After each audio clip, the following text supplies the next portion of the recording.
दूंगा और ये 28 में उतारूंगा।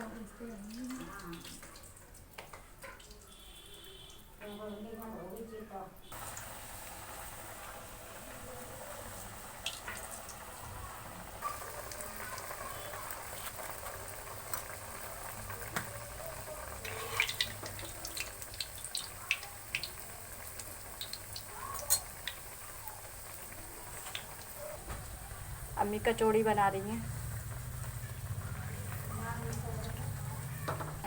अम्मी काय की कचौड़ी बना रही हो? आलू की। और अम्मी ये काय की पकौड़ी है ये वाली? आलू की पकौड़ी है, प्याज की पकौड़ी है। अच्छा, आलू की कचौड़ी है। ओके।